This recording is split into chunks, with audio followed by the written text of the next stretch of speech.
100 करोड़ की नशीली दवाइयों के एक स्कैम को एक्सपोज करने जा रही थी एक ड्रग ऑफिसर, पर दिन दहाड़े उसके ही ऑफिस में उसे गोली मार दी जाती है और गोली मारने वाला भी ऑन द स्पॉट खुद को 2 गोली मार लेता है।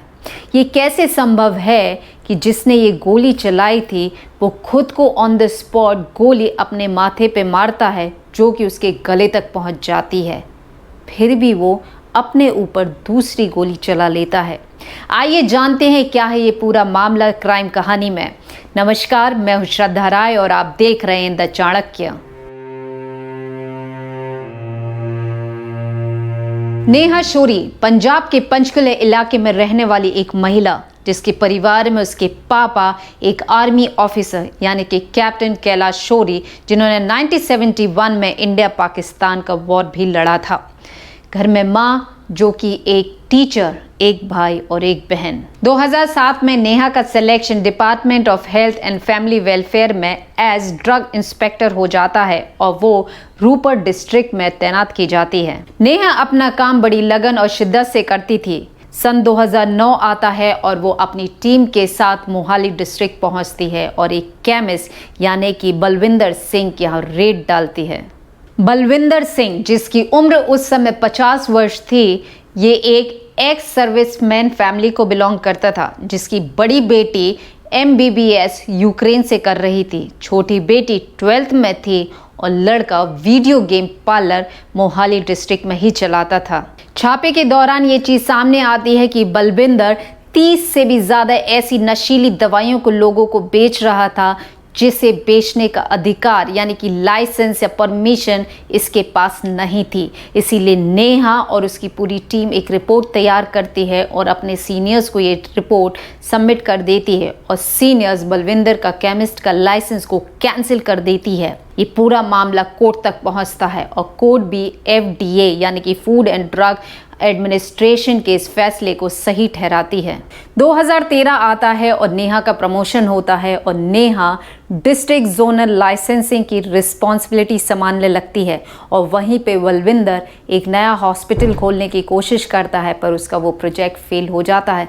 इसके बाद वो अपनी वाइफ के नाम पे भी दूसरी केमिस्ट एक दूसरी जगह पे खोलने की कोशिश करता है, वहाँ पर भी उसका लाइसेंस फेल हो जाता है।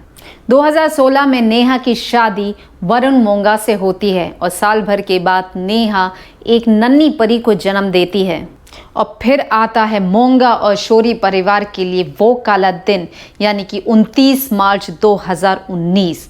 नेहा रोज की तरह अपने ऑफिस पहुंचती है और उसकी नन्ही सी लगभग 4 से 5 साल की उम्र की भतीजी उसके ऑफिस में पहली बार आती है। नेहा उस समय काफ़ी खुश थी, पर थोड़ी देर के बाद यानी कि 11:40 हुए होंगे जब एक आदमी आता है और नेहा को 2-3 गोली मार देता है।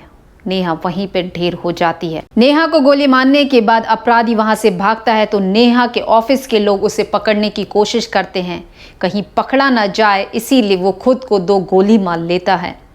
पहली गोली वो खुद को सिर में मारता है जो कि उसके गले तक पहुंच जाती है। उसके बाद वो दूसरी गोली खुद को सीने में मारता है। नेहा और उस अपराधी को हॉस्पिटल ले जाया जाता है, पर दोनों ही मृत घोषित हो जाते हैं। जब अपराधी की शिनाख्त की जाती है तो ये पता चलता है ये कोई और नहीं बल्कि केमिस्ट बलविंदर सिंह है। सरल और सीधा दिखने वाला ओपन केस पुलिस के लिए शट हो जाता है, क्योंकि पुलिस के मुताबिक बलविंदर ने नेहा से बदला लेने के लिए नेहा की जान ली और कहीं बलविंदर को खुद सजा ना हो जाए, इसीलिए उसने खुद को गोली मार ली। पर नेहा के माता पिता को कहाँ चैन पड़ने वाली थी, इसीलिए वो लगातार जस्टिस की गुहार करती रही। अप्रैल में ही SIT यानी कि स्पेशल इन्वेस्टिगेशन टीम को नियुक्त किया गया। यहाँ तक कि तत्कालीन चीफ मिनिस्टर अमरिंदर सिंह ने भी कड़ी से कड़ी जांच करने के आदेश दिए, पर पता नहीं पुलिस किस दबाव में थी या वो कौन सा घोटाला था जिसे पुलिस ढकने की कोशिश कर रही थी कि 4.5 साल निकल गए, उन्होंने कुछ पेचीदे सवाल का जवाब आज तक नहीं दिया। ये पेचीदा सवाल ये थे कि आखिर नेहा को मारने के लिए बलविंदर 10 साल तक क्यों रुका रहा, और अगर उसने नेहा को मार ही दिया था और उसके हाथ में पिस्तौल थी तो वो वहां से आसानी से भाग सकता था। ऑटोप्सी रिपोर्ट के अनुसार जब बलविंदर ने खुद को पहली गोली मारी, जो कि उसने सिर में मारी थी और वो उसके गले तक पहुंच गई थी, तो क्या किसी भी व्यक्ति के लिए संभव है कि इतनी दर्दनाक तकलीफ लेने के बाद उसने अपने सीने पे दूसरी गोली मार ली। रिपोर्ट के अनुसार नेहा को जो गोली लगी थी वो गोल आकार में थी, वहीं पे बलविंदर को जो गोलियां लगी थी उसका आकार अंडा का था, यानी कि ओवल शेप में था। तो ये कैसे संभव हुआ कि एक ही बंदूक से चलाई गई गोली अलग अलग शेप में पाई गई थी। यहाँ तक कि नेहा के मोबाइल से उसका सिम गायब था और नेहा के लैपटॉप में भी सारा डेटा डिलीट हो चुका था। कुछ इंटरनल सोर्सेज और मीडिया रिपोर्ट के अनुसार ये बात भी सामने आई कि नेहा काफ़ी समय से नशीली दवाइयों के स्कैम को एक्सपोज करने की तैयारी में थी, और ये कोई छोटी वोटी राशि नहीं, 100 करोड़ या उससे भी ज़्यादा की राशि का मामला था, जिसमें न केवल पॉलिटिशियन बल्कि पुलिस, ड्रग माफियाज और ड्रग कंट्रोलर भी शामिल थे। ये सारे लोग एक्सपोज हो सकते थे, इसीलिए बलविंदर को मोहरा बनाया गया और नेहा की जान बलविंदर द्वारा ली गई। बाद में कहीं बलविंदर ये राज को खोल ना दे, इसीलिए बलविंदर की भी जान ले ली गई। नेहा के पापा कैप्टन कैलाश शौरी, जिन्होंने आपकी हमारी पॉलिटिशियंस, डॉक्टर, ड्रग माफियाज, लुच्चे लफंगे, हर किसी की जो इस देश में रह रहा है, हर किसी की जान को सुरक्षा दी, क्योंकि वो बॉर्डर पे तैनात थे और जीवन भर उन्होंने अपने देश की सेवा की।